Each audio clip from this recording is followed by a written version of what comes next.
Is This a Great Game or What? With the Hall of Famer Tim Kurkjian. I'm his son, Jeff Kurkjian, and it is postseason time, baby! Woo! Jeff, this is my 45th postseason, and I'm not sure I've looked forward to one a whole lot more than this one because it's just so interesting that the regular season, Jeff, made absolutely no sense. I was thinking about this today.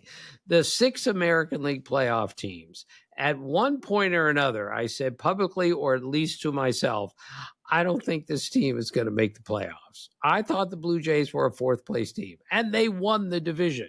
There was a short time there late in the year where I said, I'm not sure the Yankees are going to make it to October. I said that multiple times about the Red Sox. I said it like 10 times about the Guardians in the month of September, and they still found a way. Detroit, I said the same thing, and Seattle, I counted out multiple times. The point of this, Jeff, is what an beautifully unpredictable season this was. Just when a team you thought it was good, it lost 7 in a row, and just when you thought it was terrible, it won 8 in a row. That is the signature part of this season for me, which pretty much guarantees an amazing October ahead, an unpredictable October, if nothing else. Yeah, and Dad, you just wrapped up, so you're in Bristol right now. Still have your TV makeup, by the way. You look great, and you look way tanner than I do, let me just say.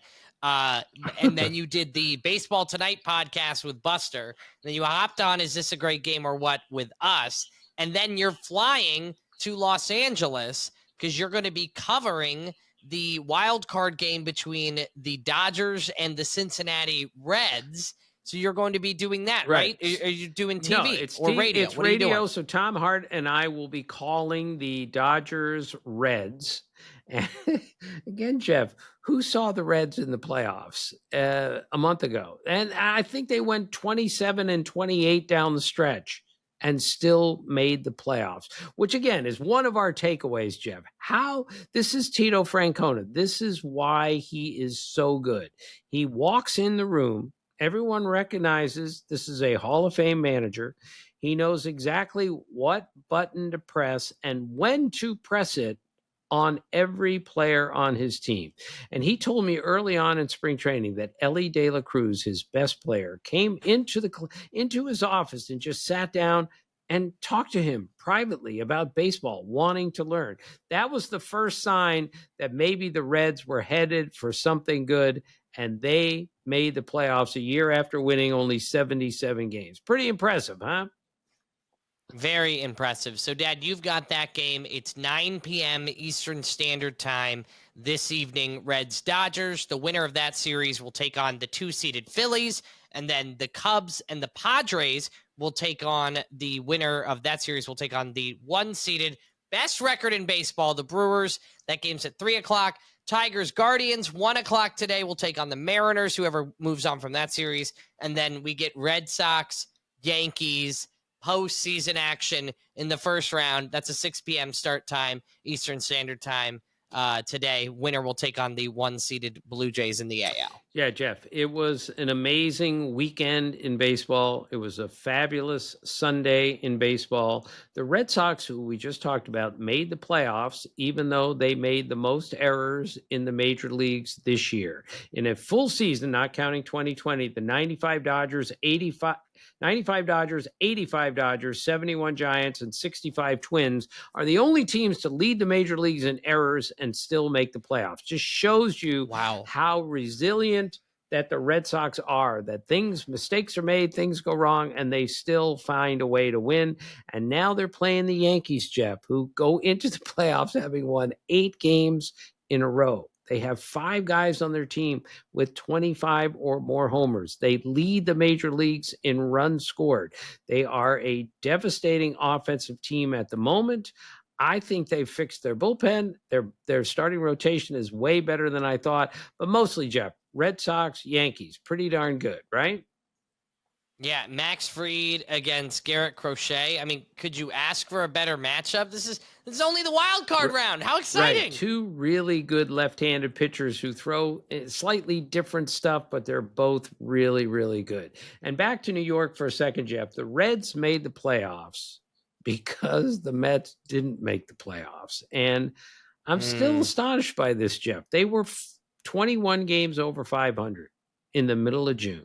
Best record in baseball, and they didn't make the playoffs. Last team to be 21 games or more over 500 and not make the playoffs were the Indians in 2019. So now the Mets are going to have to figure out how to rebuild this team, and at the moment, they may have to do it without Pete Alonso, who opted out of his contract, which, Jeff, were you a little surprised to hear a player not just opt out? Because I thought he was going to opt out 30 minutes after one of the worst losses in franchise history. Agreed? I just can't understand the PR of that. I really like Pete Alonso, but the fans are already hurting. And now he drops this bombshell down right after. Oh, I mean, we all kind of knew he wasn't going to stay, but if you make a little baby playoff run, like maybe he finds the love of it again and wants to go back to Citi Field and play another season or another couple years. I thought it was a little tough time. Yes, I totally agree. And again, he could re-sign with the Mets. He's just opting out of this contract. He could build a new contract there, but I'm sure the chances of him re-signing with the Mets are less than it was if they maybe had made the playoffs 24 hours ago. Yeah, absolutely. But the story of the day to me, Jeff, beyond the Mets losing and the Reds making the playoffs, is that the Guardians won the division, Jeff. 15 and a half games out of first place this year and came back to win the division. No team has ever been that far out and come back to win a division or league title. The Guardians. And I thought it was just so fitting, Jeff, for a team that doesn't score very many runs, has trouble offensively, that they clinched a playoff spot, not the division title, but they clinched a playoff spot when a player got hit by a pitch with the bases loaded as a walk-off. So it's the first time since at least 1920 that any team has clinched a playoff spot on a walk-off hit batter. It's never happened since at least 1920. I mean, Jeff, you used to live in Cleveland. This must be kind of fun for you, right? It was really neat because Progressive Field this past week, the final week of the regular season, was packed because the players were saying, we've got to pack the park in order to make this final run to win the division. And they did it. And Dad, now they're going to play the Tigers in the wild card round. It's kind of crazy that both AL teams or both AL wild card games are going to be division rivals. I think that's what makes this. It's going to get off to a flying start right away. These wild card series are so good because you lose game one and you think to yourself, man, we got to, well, obviously you got to win game two. The pressure at the top is going to be really, really good. Okay, Jeff, the takeaways, we'll just finish with just 3 amazing seasons. Okay. Shohei Ohtani on the final day of the year hit his 55th home run. What does that mean in Dodger history, Jeff? I think you know this. Well, he broke his own record of the most home runs in a season for a Dodger. He broke his 54 home run record on the final day of the season. Which he did last year, and then this year just, all right, I'll hit 55 this year. And he did it while pitching exceptionally well. I can't wait to see how the Dodgers use him in the postseason. It will be fascinating on every level. Then, of course. And Dad, I think it's interesting. Fun fact, I know now who was originally the Dodger home run leader was Shawn Green. Right.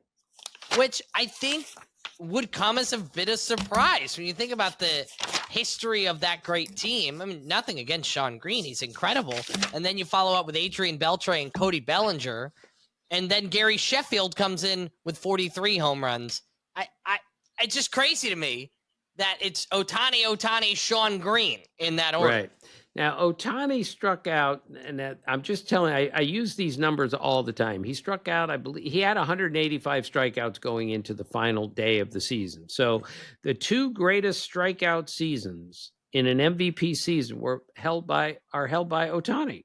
He has 189 in 2021 when he won the MVP, And then he had 185 this year, maybe plus. I didn't even check. So the two greatest strikeout seasons by an MVP were by Ohtani. But that's not important, not in today's game, Jeff. He was a spectacular player, and my guess is he will win the National League MVP with relative ease this year. You disagree there? He finished with 187, and he will win the National League MVP. I don't think there's a debate here. There was a little bit of fun, a little bit of chatter when it came to Kyle Schwarber maybe getting it. But I think you got to go with Ohtani here. And speaking of that, I know that people talk about this every day. We're not going to do it, but Aaron Judge against Cal Raleigh for AL MVP, it should be a tie, Jeff. That's how close they are. If you ask me, I would vote for Aaron Judge because across the board, the numbers are amazing. His OPS plus slugging is, most of them are significantly better than Cal Raleigh. But Raleigh's season, Jeff, was more historic. It was more amazing. It was more remarkable than Aaron Judge's season, but I think across the board, Aaron Judge's season was better. He's batting 20 points higher than the next guy. Finished the season with 331, Dad. Those numbers are just unheard of. That's almost a third of the time he's getting a hit. I agree with you, Dad. I would love to see Cal Raleigh win this. I would love for a switch-hitting catcher who hit 60 home runs for a team like the Mariners to win the MVP, but I think it's so hard not to give it to Judge. I really believe so in honor of these two amazing American League MVP candidates, we're going to have two Team Tims on this show. The first one is right now. Let's see how clever you are, Jeff. And you have really impressed me, especially in recent weeks. All right. The catcher on this team is Cal Raleigh. Use his last name. Is it the all cities and towns name? Yes, but it's Raleigh, North Carolina. Yeah, it's more than that. It's not just a town. There are 50 of them. Oh, a state? State capital. Capitals. Way to go, Dad. All right, so Cal Raleigh is the catcher. Tyler Austin is at first base. Mike Lansing is at second base. Scotty Madison Michigan is at shortstop. Wisconsin. Right. Colson Montgomery, who had a great second half of the year for the White Sox, is our shortstop. Reggie Jackson is one outfielder, although I had to put Reggie in there, but I really thought about putting Austin Jackson in there because his last name and his first name are state capitals. Daryl Boston is another outfielder. Juan Pierre is our third outfielder. And I have two pitchers, Lee Richmond, who threw a no-hitter like 200 years ago, and Mike Lincoln. So those are my all-state capitals baseball team, and this was done in honor of Cal Raleigh and his magnificent 60-homer season for a really good Mariners team. Dad, who did we forget? Yeah, you already have a Jackson I keep doing in it. there. Bo Jackson. I did it again, Jeff.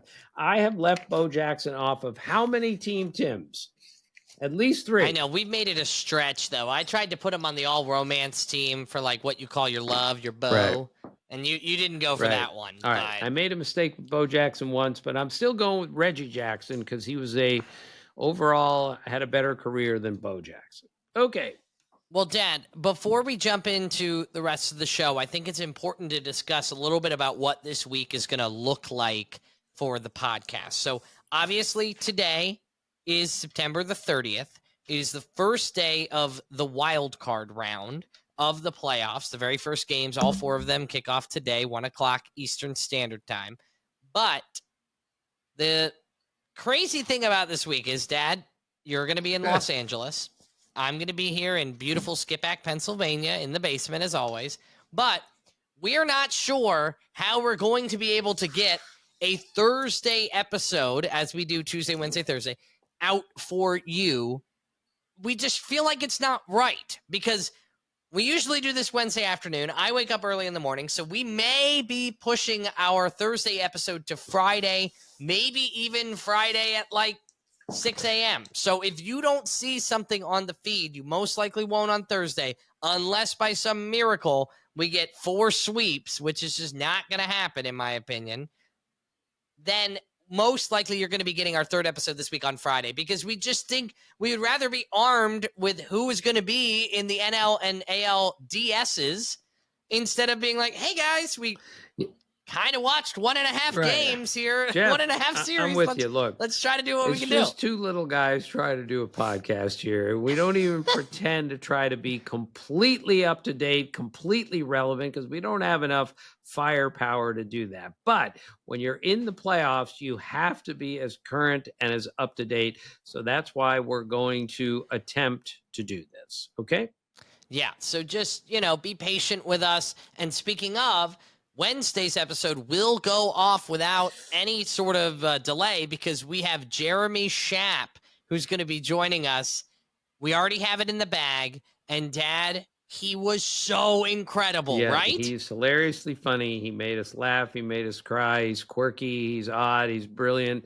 He's Jeremy, and he's one of my best friends. And I loved having him on. So please, he will talk to you about all sorts of things. It's not just about baseball. It's about dollar bills, and it's about Jim Abbott, and it's about presidents and the 1910 Philadelphia A's. He covers Muhammad Ali. Covers the gamut. That's for sure. So make sure you're subscribed, following wherever you're listening right now in order to get a notification when that pops up. So coming up next here on Is This a Great Game or What? We'll do our Quirkins. We'll also do On This Date in Baseball History, Dad. And I heard you have another team, Tim, to hit us with, right? All right, let's do that next.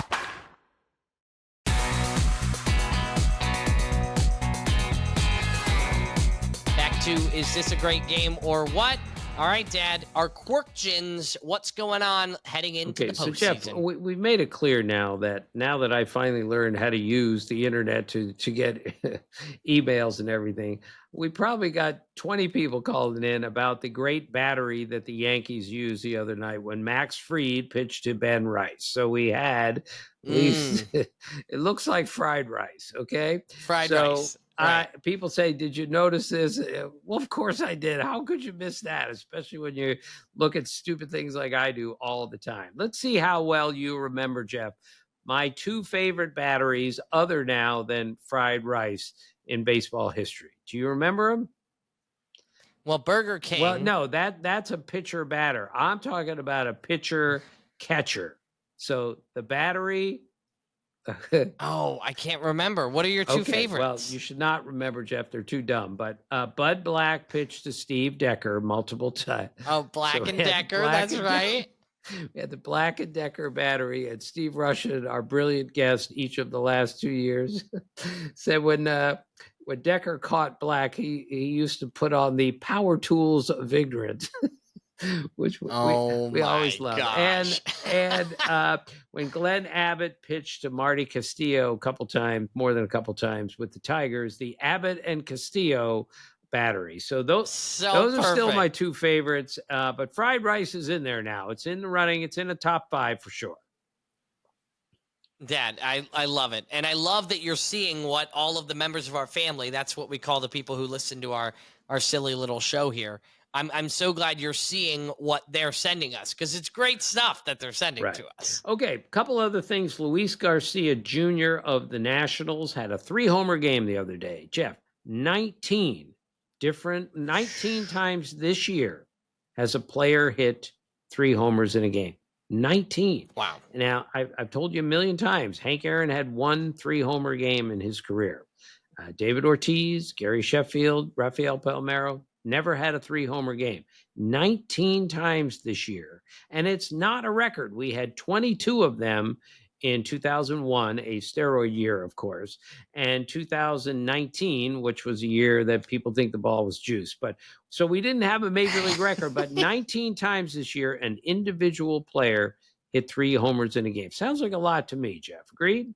Yeah, that does sound like a lot. All right. So Alejandro Kirk of the Blue Jays, who had one of the great game 162s in history. Ever. I love Jeff, him. he's a short, chunky little catcher who can really hit. He had 13 homers and 70 RBIs going into the final game. And then he had a couple of doubles, I believe. He had a grand slam, the first grand slam of his career, and it just broke the game wide open. And of course, got the Blue Jays to win the American League East when I thought they were a fourth place team for about the first 2 months of the season. But I have to mention that Kirk finished a game the other night playing against the Red Sox where he hit a line, just a bullet line drive, one hop to right field. And Wilyer Abreu of the Red Sox threw Alejandro Kirk out at first base to end the game. A 9-3 putout to end a game. Now, I looked at the play-by-play on Baseball Reference, and it said that Kirk lined out to right field. Well, he didn't. He grounded out to right field in theory. Oh my and I called Frank from the Elias, and he sent me back an email and said, Tim, I'm not looking this up. We've been asked about this a bunch of times. You just can't find the defensive parts perfectly. And if the Elias can't find it and make sure it's 100% right, they're not going to look it up. So I still found it pretty interesting. And a couple other things, Jeff. So you know how much I love names. Aaron Nola faced Joe Ryan the other day. So we had and they were the pitchers of record, a Nola Ryan pitching matchup. Not bad, right? That was a pretty darn good one. I was going to bring that one up. Oh, to you but saw I didn't know it. if that Nola was Ryan. I did have that one marked down, but I didn't know if it would be too much of a stretch. But if we've learned one thing, they're all stretches. We're Jeff. like first basemen on this podcast. Right. We're always stretching. Right. We're two Willie McCoveys, that for sure. But Nola and Ryan each had 9 strikeouts, so they had a total of 18 strikeouts in the Nola Ryan game. And can I just say something about that game, Dad?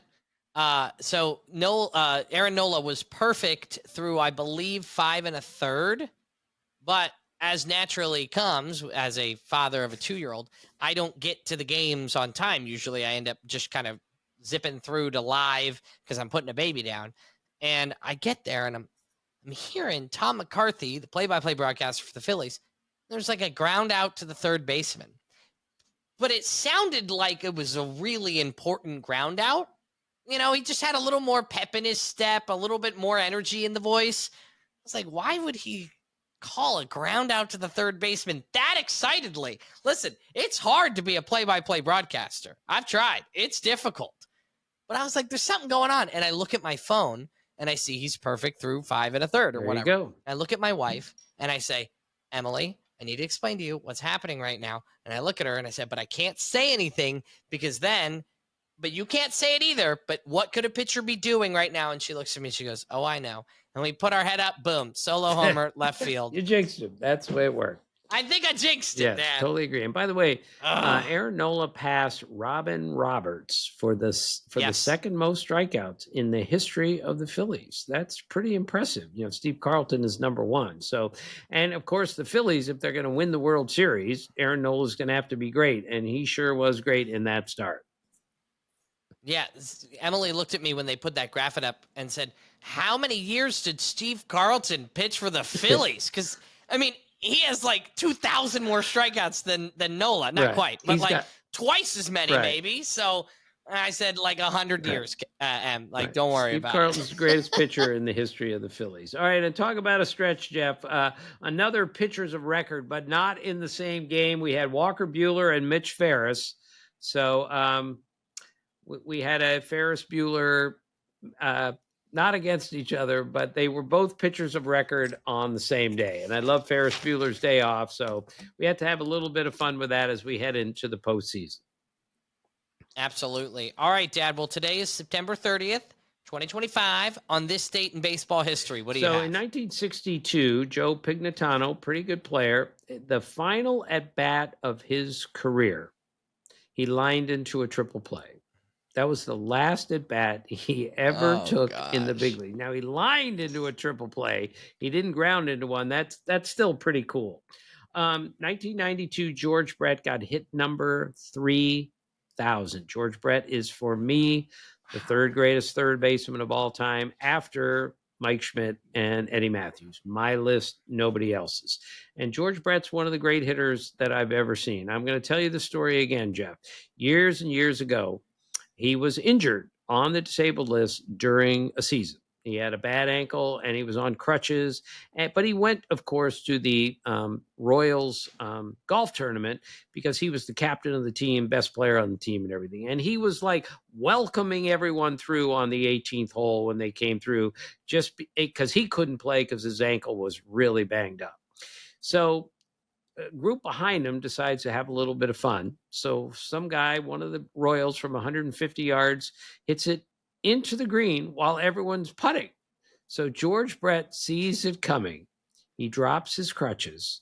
He takes his putter, which has a blade about that thick, an inch and a half, 2 inches, whatever it is, and he hits the golf ball out of midair with his putter and hits it 150 yards back down the fairway. So I said, George, come on, that's impossible. No one could do that. And he said, well, it was 1980. And that was the year, Jeff, he batted 390. And every time he swung the bat at anything, he hit it really hard. So on this date, George Brett had hit number 3000. On this date, that's incredible. On this date, in 2022, Cal Raleigh, who we mentioned earlier from the All-State Capital team, hit a home run to put the Mariners in the playoffs, a walk-off homer to put them in the playoffs for the first time since 2001. So he has been, a legendary player in Seattle for years. It wasn't just this year. He became this mythical creature, this mythical player in Seattle in 2022 when he got him into the playoffs with a walk-off homer. So let's be clear. Now everyone in this country knows who Cal Raleigh is. The people in the Northwest knew who he was really, really well 3 to 4 years ago.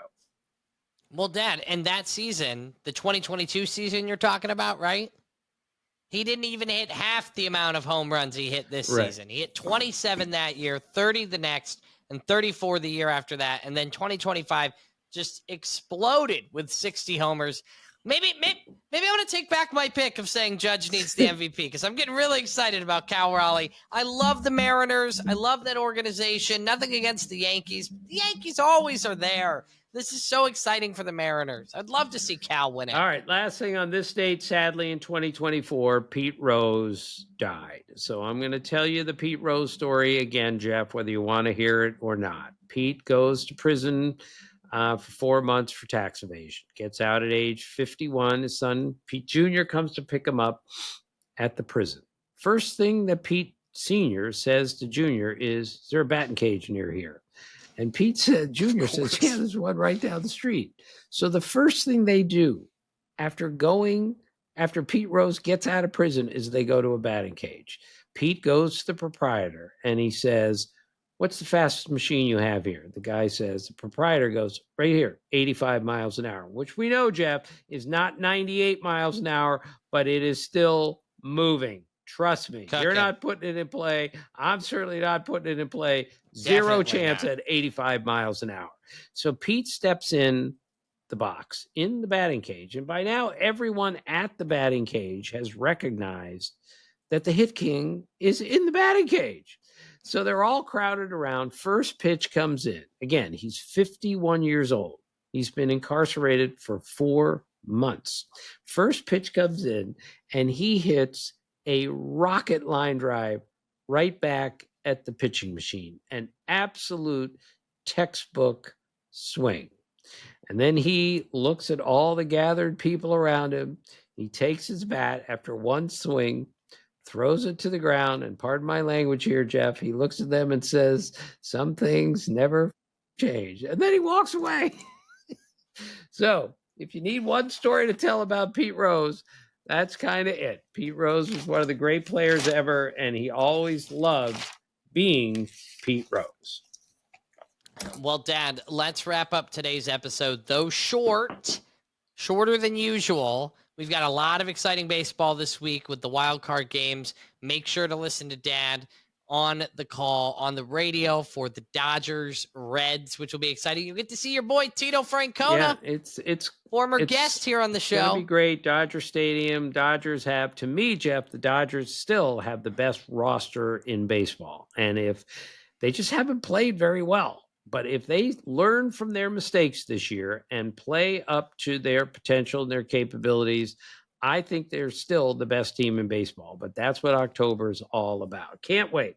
But we talked about Cal Raleigh. We talked about Aaron Judge. So in honor of Aaron Judge and the amazing season that he had, 20 homers, by the way, Jeff, in the first inning, which, that's a major league record for home runs in the first inning by a lot. If you have a 20 homer season, it's pretty good. He had 20 in the first inning all by himself. Amazing. So with Aaron Judge, Jeff, what is Team Tim this week for when we have Aaron Judge? Courtroom? Yes. We're doing the all-court team? The all-courtroom team. And this was not easy, but Johnny Bench is our catcher. Easy. May we approach Softball. the bench, right?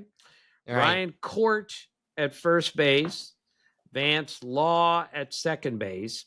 When Vance Law used to play shortstop for the White Sox, the second baseman in a lot of those games, at least for a while there, was George Orta. So they used to call it the Law and Orta. And Orta. Double play combination. I always loved that. So good. Third baseman was Tom Lawless, who hit one of the great postseason homers ever. Shortstop is the Cubs manager, Craig Counsell. Oh, perfect. Aaron Judge is our first outfielder. Al Chambers is our second outfielder. Beautiful. David Justice, who was a really good player and hit a gigantic home run to win the 95 World Series for the Braves.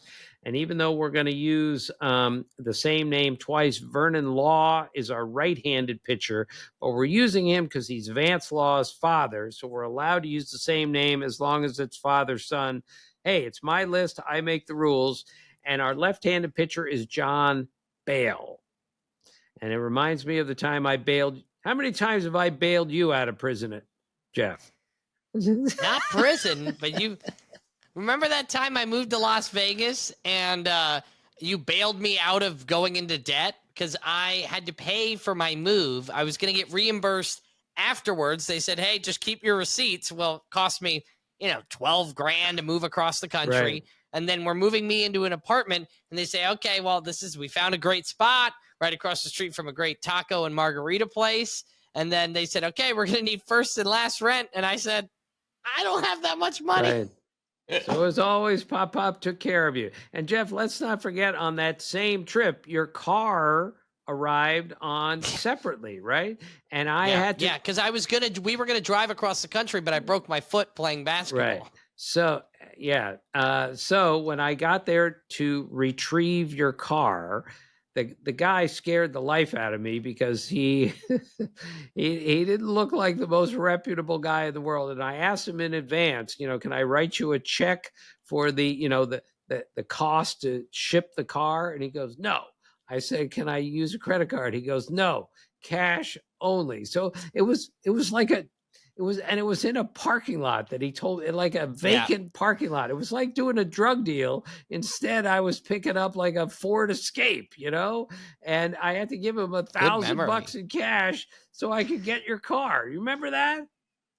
Oh, I remember that. And I remember my flight was so delayed. I got kicked off a different flight because we had to switch pilots and I was on crutches. And you had to deal with that by yourself. I was just so proud of you of how you dealt with that. So mature and grown up of you to do that all by yourself. And what you don't remember, Jeff, is my flight that was supposed to take me to Las Vegas. It got totally canceled because of something in Charlotte. I had to rebook everything, and I still made it there in time without panicking. But who was sitting next to me on the airplane when I found out my flight was canceled and I had to do a new reservation?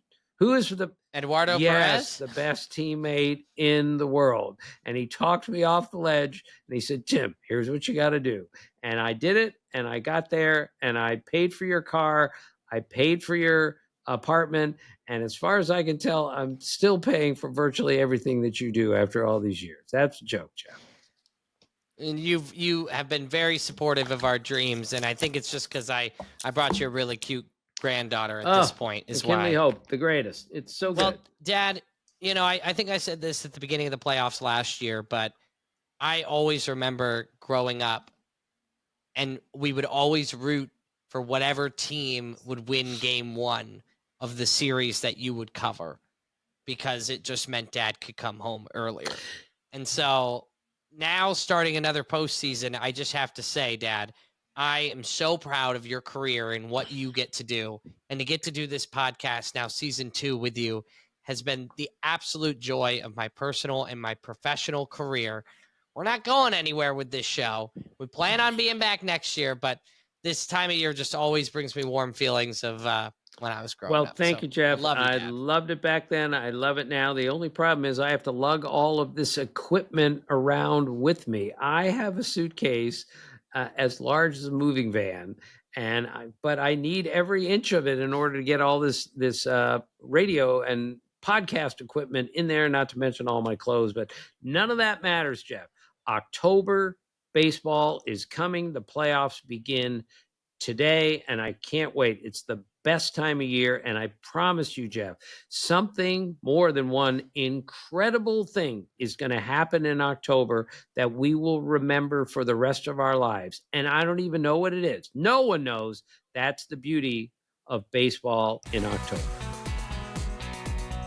Beautifully put, Dad. Safe travels to Los Angeles. I love you. Love you, Jeff. Talk to you soon. See you. Thanks for listening. And as always, thanks for being a part of our family.